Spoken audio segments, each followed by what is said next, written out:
Are you truly working, or are you being ethically drained? Are you sure you're the diligent one? Or just someone who's been trained never to question anything? You arrive early, leave late, take on more, nod when no one else will, and call it responsibility. But if you paused for a second and looked around, you'd see it's not the ones who work the hardest who are valued. It's the ones who know their limits. It's not the ones who endure the most who are empowered. It's the ones who can say no. Nietzsche once said, "You are not rewarded for being kind. You are pacified by a value system designed to make you obedient without resistance.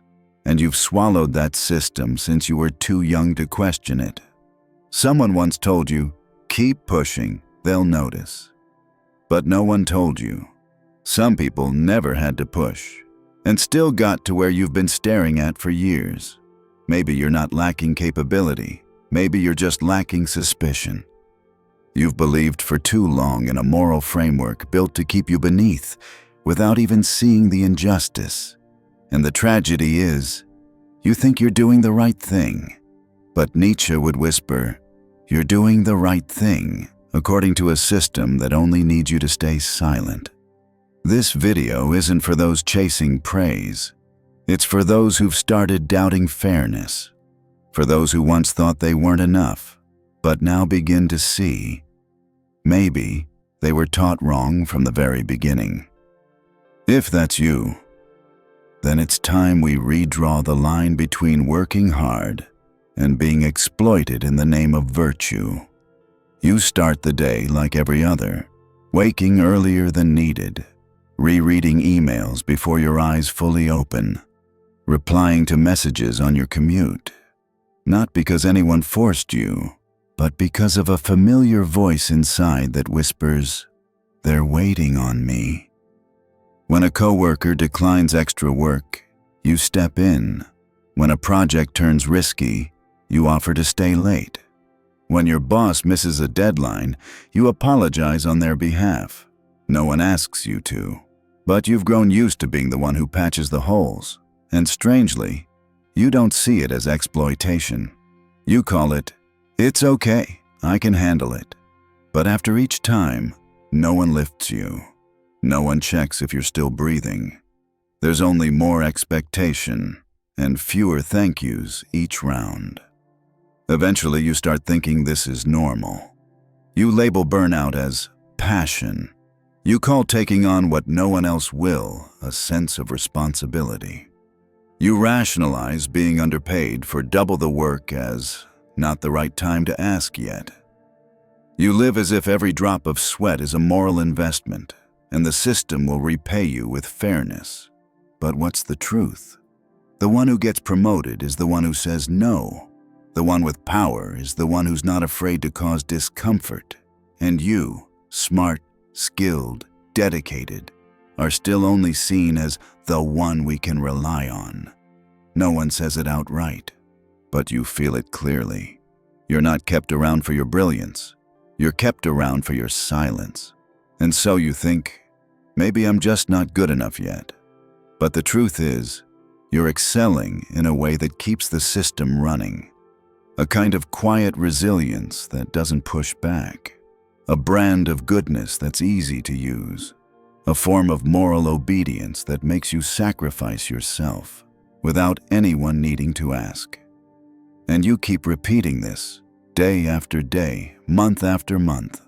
From the eager new hire wanting to prove themselves to the key employee who can no longer pull away. The more you take on, the more they see you as someone who can handle it. The less you complain, the more they label you as okay. You become the emotional load bearer of the entire team, as if the company's survival rests in your two hands. But no one stops to ask, what are you holding on to? And what have you lost along the way? Nietzsche won't comfort you with, one day your effort will be recognized. He'll say, you don't need to be recognized. You need to stop investing moral capital into a system with no obligation to give back. And if you feel a part of yourself just got called out, It might be because you've been repeating this longer than you think. In the next part, Nietzsche will make it clear. You're not being exploited because of bad luck. You're being exploited because you've been taught to believe in a moral code designed to keep you from ever claiming what you rightfully deserve. Nietzsche once wrote, "We are enslaved not because someone shackled us, but because we believe the shackles are part of our dignity." You believe labor is noble. That may be true. But who wrote the definition of noble? Since when did unlimited sacrifice, denial of rights, and silent compliance get repackaged as morality? And why is it that those who live by this morality are always the ones beneath? Nietzsche won't hand you a new belief system. He'll only peel back the old one. A moral framework refined over centuries, not to free the obedient, but to make them feel righteous while being drained. This morality taught you ambition is wrong. Pride is arrogance. Demanding your worth is impolite. And so you lived decently. But you didn't see. The very thing you call virtue is what keeps you from ever crossing into what you rightfully deserve. You think you're being humble, but you're shrinking yourself just enough so no one finds you inconvenient. You think you're dedicated, but you're depositing your soul into a system that will never return it as value. You think you're mature, but you've simply grown used to not being allowed to protest. Nietzsche drew a clear line. Master morality is the value system of those who define standards. Those who say, "I do this because I want to and I can." Slave morality is the belief system of the obedient. Those who call their weakness a virtue, who call endurance morality, who call self-denial reason. And you've been injected with the latter since you were too young to question it. Don't blame yourself. You're not lacking. You've just been misled. You were taught that being right matters more than asking why, that keeping peace is better than seeking truth. But Nietzsche would ask you, are you living to keep harmony, or to find what's real? If you're just nodding along to avoid conflict, you're not living. You're maintaining a blurred state of existence, just kind enough to not be hated, but never sharp enough to be truly seen. And that's the greatest tragedy. You think you're respected, but they only see that you don't cause trouble. The truth is, no system naturally rewards the compliant. It only exploits them. That's why Nietzsche doesn't call you to be immoral. He simply invites you to ask, am I living by virtue or being manipulated by a moral blueprint that keeps me from changing where I stand? And in the next part, you'll see. This system isn't just an idea. It has shape. It has structure. It has a whisper that echoes each time you try to reclaim your boundaries, and you'll realize it's not outside of you. It's been living inside. As a part of you, you never thought to question. You weren't born to nod. But you learned to very early. The first time you said what you wanted and were called selfish. The first time you said no and were punished for not cooperating. The first time you showed sadness and someone told you, don't be weak. That's when you learned. The less you trouble others, the more likely you are to be allowed to stay. So you cut away, piece by piece, each instinct to live truthfully, and shaped yourself into someone likable. From then on, whenever you had to choose between someone else's need and your boundary, you chose their need. Not because you loved them that much, but because you were afraid of losing your place in a system you didn't dare to leave. That's when the morality of hard work stopped being a choice and became your identity. You no longer even knew what you were working for. You only knew that not doing it made you feel guilty. And that guilt didn't come from ethics. It came from programming. You feared becoming worthless if you stopped being useful. That's the first deep layer. Your self-worth tied to your productivity. You don't know who you are without work. You don't know if you're still lovable when you're not contributing. You don't know if your presence has meaning unless it serves a function. But that's only the visible layer. The harder one to see is when you begin to equate endurance with virtue. When you're treated unfairly, you don't get angry. You tell yourself, I'm doing this out of passion. When you're drained, you don't push back. You whisper, it's okay, I'm strong. When you're overlooked, you don't question it. You believe, maybe I'm just not good enough yet. You think you're maturing, but in truth, you're burying your rage and calling it calm. And the system loves that. Because once you know how to get angry, you'll draw a line. Once you know how to doubt, you'll start to ask. Once you know how to resist, you'll begin to rewrite the rules. But you don't. Because you've been rewarded every time you didn't react.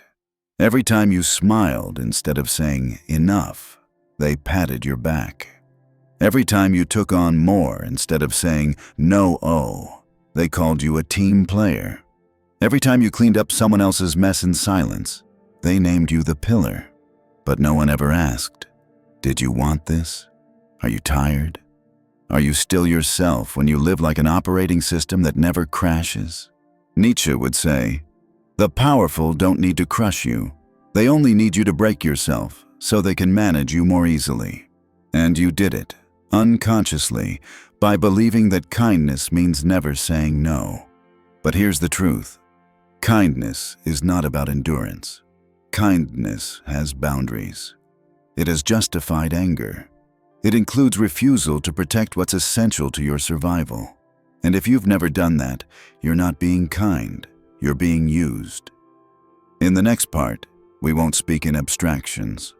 We'll step into the scene where you first folded yourself in half and called it maturity, when in fact, it was the moment you began to lose your ability to define yourself.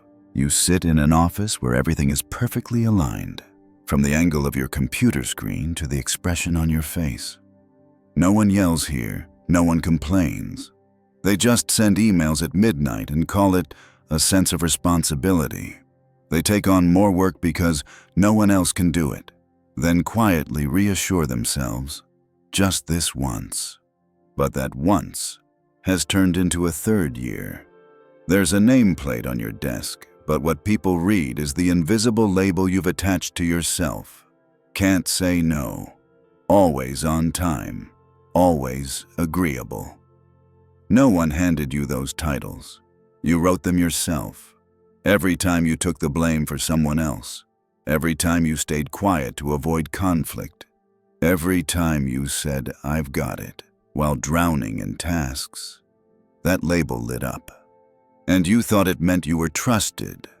But underneath, it was how the system ensured you stayed exactly where you were, useful, but never distinct enough to make demands. There was once a man who said no in a meeting. He didn't raise his voice. He simply refused to take on more weekend work. The next week, he wasn't invited to the key project. After that, he smiled more, but spoke less. Everyone noticed. No one said a word. You learned the unspoken rule. The fewer your needs, the safer you are. So you adjusted, nodded more, worked faster, smiled on cue. And the cost? You no longer remember what you want. Nietzsche wouldn't see you as diligent. He'd see a machine that learned to self-limit, just to be praised as mature. Then he'd ask, when kindness becomes the price of staying, are you still free?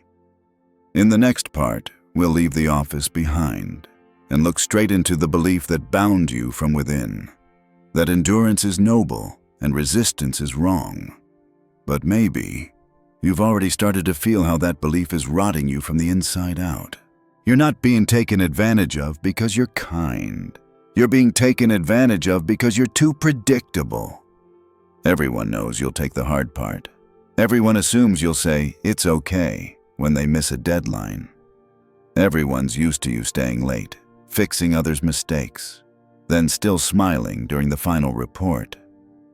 But the most dangerous part isn't that people underestimate you. It's that you've grown so used to it, you call it normal. You think you're being kind, but Nietzsche would look at you and say, "You're not being kind.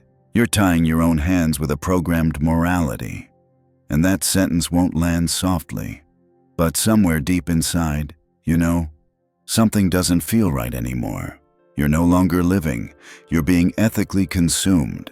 You think you haven't worked hard enough. But the truth is, you've already done more than anyone should, just to be seen as enough. And then you begin to believe, maybe you don't deserve more. But that's exactly where Nietzsche will strike a clean cut. A line with no comfort. No one will give you what you don't dare demand. If you stay silent, people will assume you're fine. If you carry everything, they'll believe you enjoy the weight. If you never speak up, they'll think you have nothing to say. And if you keep living this way, don't expect anyone to come fix the balance, because no one will. And the system isn't broken. It's simply responding to the signals you send. The more you do, the more it piles on. The quieter you stay, the further it pushes. The longer you remain in a morality without boundaries, the more it sees you as fuel, not a person. Breaking free here doesn't mean rebelling against anyone. It means silencing that voice inside you that keeps whispering, just a little more. And they'll see. No, they won't. They've grown used to you hiding the cracks. They've grown so familiar with your endurance, they mistake it for your nature. And you, if you don't stop, will keep building a life on the disappearance of yourself. Nietzsche doesn't tell you to scream. He simply reminds you, one conscious refusal may be worth more than a year of unbounded devotion. In the next part, we won't talk about belief. We'll talk about action. Not to be liked, but to begin living like someone who doesn't need acceptance to know they deserve to exist. You can't break the system with a punch, but you can crack it with one yes you finally refuse to give. Today, choose a small act, something that runs counter to the program you've been following. When someone asks you to take on a task that isn't your responsibility, don't say, "I'll handle it." Don't say, "It's okay." Just look at them. Stay silent. Let them receive that silence as your answer. If you start feeling restless, if your fingers itch to type a follow-up message, an apology, an explanation for why you're not available, pause. Sit still. Open a note. Write down the exact sentence you didn't dare say out loud. Write, "I don't want to do this. I'm tired. I'm at capacity, and I don't owe anyone my pleasantness." Keep that sentence. Don't send it. Just the act of writing it means you've already stepped halfway out of your old map. Nietzsche once said, "There is no path to freedom if you still need others to understand you." You've spent too many years shaping yourself so everyone could see you as reasonable. Now, try living just one day where you don't adjust yourself for someone else's comfort. If someone gets mad at you, let them be mad. If someone's disappointed, let them be. If someone falls silent because you didn't give in, let the silence stand. Don't rush to patch it. Don't make peace out of fear of loss. Let the discomfort sit between you both and stay. That is the first ritual. Don't react to make things smoother. The second ritual goes deeper, an intentional act. Give yourself one evening of doing absolutely nothing. Don't clean, don't schedule, don't try to make the most of your time. Sit in the room you usually only pass through to sleep. Take a blank sheet of paper, place it in the center of the table. Write down one thing you did, not because you wanted to, but because you were afraid of being judged if you didn't. It doesn't have to look pretty or be written clearly. It just needs to be honest. Then fold the paper. Don't burn it. Don't tear it. Just place it in a drawer, so you'll know. You reclaimed a small piece of your right to choose. And finally, the most important thing. Tomorrow morning, before opening your phone, your email, or any tool that usually yanks you back into your old reflexes, pause for 60 seconds. Place your hand on your chest, not to meditate, but to ask one question. If I were no longer afraid of being judged, what would I not do today? And you know what? That answer, even if it never becomes an action, is already resistance. Nietzsche doesn't teach you to be careless. He teaches you to stop carrying a moral system you never chose. And if you still feel suffocated, remember, you're not wrong. You're just trying to breathe with lungs shaped by a system that never wanted you to breathe deeply. In the next part, there will be no action, only one question. Do you have the courage to live without anyone's permission anymore? I'm busy. Have you ever said that? Not to someone else, but to yourself. Not to turn down a dinner, but to turn down one more request you know will stretch you too thin. Not to escape responsibility, but to remind yourself you too deserve a boundary. But maybe you never have, because you've lived like you're always available to help, to cover, to keep going even when there's nothing left inside to give. You don't know how to say I'm busy to the things that drain you every day, because deep down, you're afraid that if you're not always ready, you might no longer be needed. And that fear, bit by bit, has shaped you into the person who always says yes, even when your soul is silently begging to say no. Nietzsche wouldn't call you weak. He would simply point to that habit and name it for what it is: self-consumption wrapped in moral packaging. And tonight, before you open your laptop one more time, before you say yes to another favor you never owed, just pause. Gently. No need to rebel. Just try whispering one line: I'm busy, with myself. If your throat tightens, maybe it's the first time you've chosen to keep yourself instead of keeping up an image. And maybe that's where freedom first finds its voice. You once believed that if you worked hard enough, long enough, and cared deeply enough, someone would eventually notice you. That someone would see the nights you stayed up until 2 a.m. reworking the team's proposal. See you holding an entire project together while others took time off. See you never saying no, always taking on more, always replying, "It's okay, I got it." But that day never came. And if it did, it usually came for someone else. The person who knew how to say no at the right time, who never stayed late, who only did their job, and got praised as focused, efficient, assertive. And you?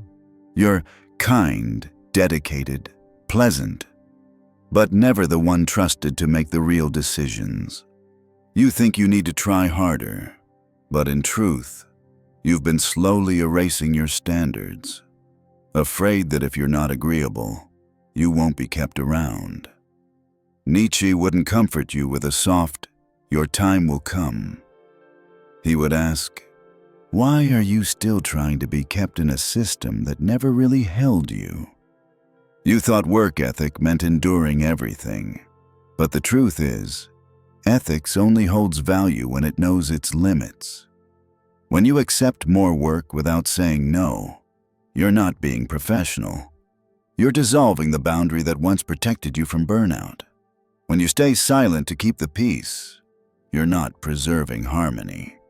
You're stripping yourself of the power to change what was never fair to begin with. And when you do it all, only to still be labeled not proactive enough, you begin to question your worth. But Nietzsche would say, stop measuring yourself by a system designed to always make you the one who must try harder. You can keep doing good work, but starting today, ask yourself, are you doing this because you choose to, or because you're afraid that if you stop, no one will see you the same way again? You don't have to become indifferent. But you no longer need to live like your worth depends on asking for nothing.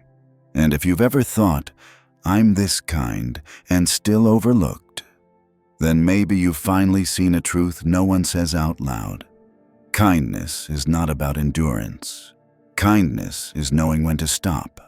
And if one day you pause, don't respond out of habit. Don't people please. Don't pretend you're fine.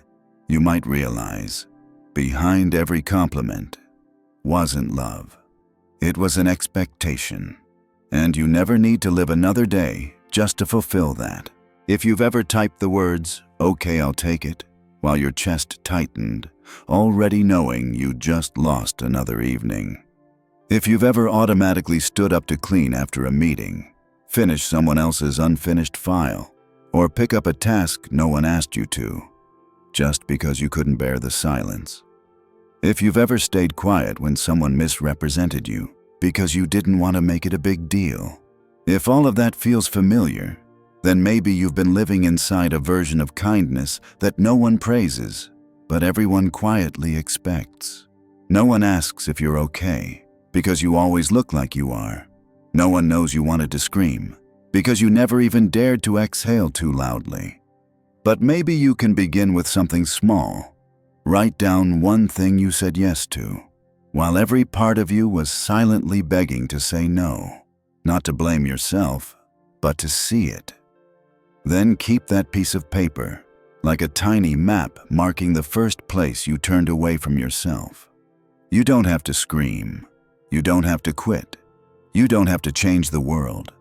You just have to be honest enough to stop chasing the image of the person who never says no. And if one day someone asks you, "Why do you seem quieter lately? Different somehow?" you can smile and say, "I'm still working, but this time, I'm not working to be loved." The road that follows that sentence will be long, but it's yours, and no one can take it from you now. And in the next video, maybe it will be your turn to choose again what's truly worth holding on to.